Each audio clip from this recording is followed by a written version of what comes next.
दोस्तों, आइए जानते हैं शिव और सती के अद्भुत पौराणिक प्रेम कथा। दक्ष प्रजापति की सभी पुत्रियां गुणवती थीं। फिर भी दक्ष के मन में संतोष नहीं था। वे चाहते थे उनके घर में एक ऐसी पुत्री का जन्म हो जो सर्वशक्ति संपन्न हो एवं सर्वविज्ञानी हो। अतः दक्ष एक ऐसी ही पुत्री के लिए तप करने लगे। तप करते करते अधिक दिन बीत गए तो भगवती आद्या ने प्रकट होकर कहा, मैं तुम्हारे तप से प्रसन्न हूँ। तुम किस कारण तप कर रहे हो? दक्ष ने तप करने का कारण बताया तो माँ बोली, मैं स्वयं पुत्री रूप में तुम्हारे यहाँ जन्म धारण करूंगी।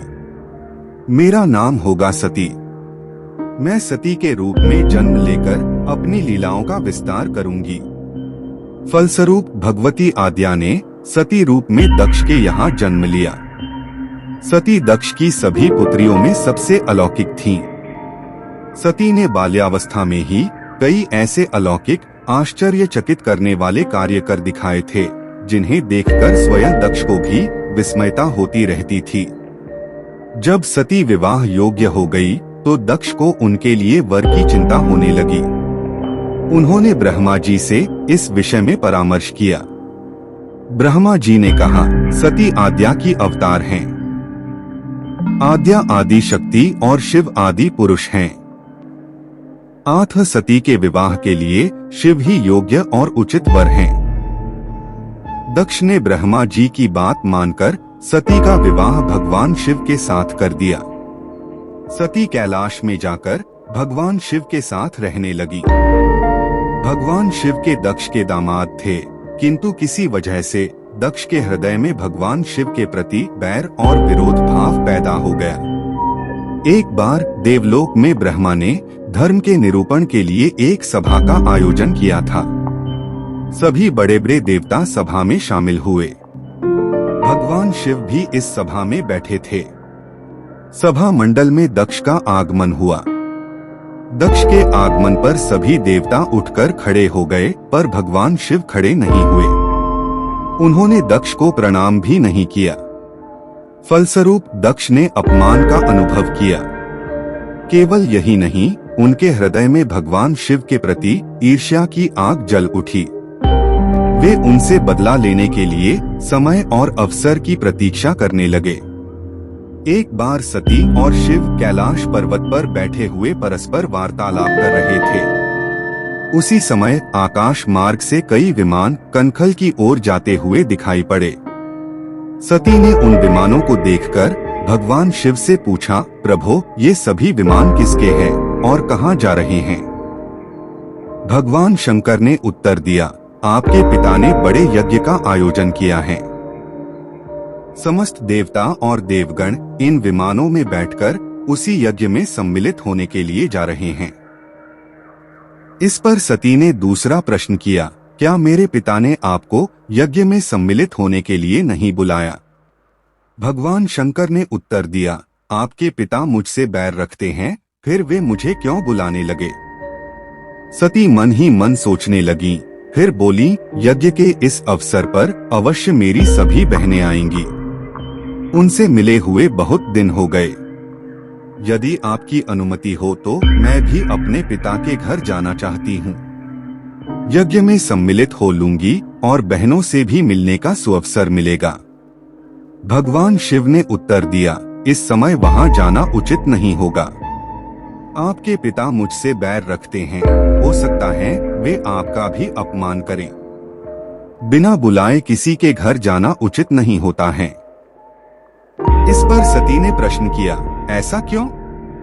भगवान शिव ने उत्तर दिया, विवाहिता लड़की को बिना बुलाए पिता के घर नहीं जाना चाहिए, क्योंकि विवाह हो जाने पर लड़की अपने पति की हो जाती है। पिता के घर से उसका संबंध टूट जाता है। लेकिन सती पीहर जाने के लिए हठ करती रही। अपनी बात बार बार दोहराती रही। उनकी इच्छा देखकर भगवान शिव ने पीहर जाने की अनुमति दे दी। उनके साथ अपना एक गण भी साथ में भेज दिया। उस गण का नाम वीरभद्र था। सती वीरभद्र के साथ अपने पिता के घर गईं। घर में सती से किसी ने भी प्रेम पूर्वक वार्तालाप नहीं किया। दक्ष ने उन्हें देखकर कहा, तुम क्या यहाँ मेरा अपमान कराने आई हो? अपनी बहनों को तो देखो, वे किस प्रकार भांति भांति के अलंकारों और सुंदर वस्त्रों से सुसज्जित हैं। तुम्हारे शरीर पर मात्र बाघांबर हैं। तुम्हारा पति श्मशानवासी और भूतों का नायक है। वह तुम्हें बाघांबर छोड़कर और पहना ही क्या सकता है। दक्ष के कथन से सती के हृदय में पश्चाताप का सागर उमड़ पड़ा। वे सोचने लगी, उन्होंने यहाँ आकर अच्छा नहीं किया। भगवान ठीक ही कह रहे थे, बिना बुलाए पिता के घर भी नहीं जाना चाहिए। पर अब क्या हो सकता है? अब तो आ ही गई हूँ। पिता के कटु और अपमानजनक शब्द सुनकर भी सती मौन रही। वे उस यज्ञमंडल में गई जहाँ सभी देवता और शिमुनि बैठे थे तथा यज्ञ कुंड में धू धू करती जलती हुई अग्नि में आहुतियां डाली जा रही थीं। सती ने यज्ञमंडप में सभी देवताओं के तो भाग देखे, किंतु भगवान शिव का भाग नहीं देखा। वे भगवान शिव का भाग न देखकर अपने पिता से बोली, पितृश्रेष्ठ, यज्ञ में तो सबके भाग दिखाई पड़ रहे हैं, किंतु कैलाशपति का भाग नहीं है। आपने उनका भाग क्यों नहीं रखा? दक्ष ने गर्व से उत्तर दिया, मैं तुम्हारे पति शिव को देवता नहीं समझता। वह तो भूतों का स्वामी, नग्न रहने वाला और हड्डियों की माला धारण करने वाला है। वह देवताओं की पंक्ति में बैठने योग्य नहीं है। उसे कौन भाग देगा? सती के नेत्र लाल हो उठे। उनका मुखमंडल प्रलय के सूर्य की भांति तेजोदीप्त हो उठा। उन्होंने पीड़ा से तिलमिलाते हुए कहा, ओह, मैं इन शब्दों को कैसे सुन रही हूँ, मुझे धिक्कार है। देवताओं, तुम्हें भी धिक्कार है। तुम भी उन कैलाशपति के लिए इन शब्दों को कैसे सुन रहे हो, जो मंगल के प्रतीक हैं और जो क्षण मात्र में संपूर्ण सृष्टि को नष्ट करने की शक्ति रखते हैं। वे मेरे स्वामी हैं। नारी के लिए उसका पति ही स्वर्ग होता है। जो नारी अपने पति के लिए अपमानजनक शब्दों को सुनती है, उसे नरक में जाना पड़ता है। पृथ्वी सुनो, आकाश सुनो और देवताओं, तुम भी सुनो। मेरे पिता ने मेरे स्वामी का अपमान किया है। मैं अब एक क्षण भी जीवित रहना नहीं चाहती। सती अपने कथन को समाप्त करती हुई यज्ञ के कुंड में कूद पड़ी। जलती हुई आहुतियों के साथ उनका शरीर भी जलने लगा। दोस्तों, वीडियो को लाइक और चैनल को सब्सक्राइब करें। यज्ञ मंडप में खलबली पैदा हो गई, हाहाकार मच गया। देवता उठकर खड़े हो गए। वीरभद्र क्रोध से कांप उठे। वे उछल-उछलकर यज्ञ का विध्वंस करने लगे। यज्ञ मंडप में भगदड़ मच गई। देवता और शिमुनि भाग खड़े हुए। वीरभद्र ने देखते ही देखते दक्ष का मस्तक काटकर फेंक दिया। समाचार भगवान शिव के कानों में भी पड़ा। वे प्रचंड आंधी की भांति कनखल जा पहुँचे। सती के जले हुए शरीर को देखकर भगवान शिव ने अपने आप को भूल गए। सती के प्रेम और उनकी भक्ति ने शंकर के मन को व्याकुल कर दिया। उन शंकर के मन को व्याकुल कर दिया जिन्होंने काम पर भी विजय प्राप्त की थी और जो सारी सृष्टि को नष्ट करने की क्षमता रखते थे। वे सती के प्रेम में खो गए, बेसुध हो गए। भगवान शिव ने उन्मत्त की भांति सती के जले हुए शरीर को कंधे पर रख लिया। वे सभी दिशाओं में भ्रमण करने लगे। शिव और सती के इस अलौकिक प्रेम को देखकर पृथ्वी रुक गई, हवा रुक गई, जल का प्रवाह ठहर गया और रुक गईं देवताओं की सांसें।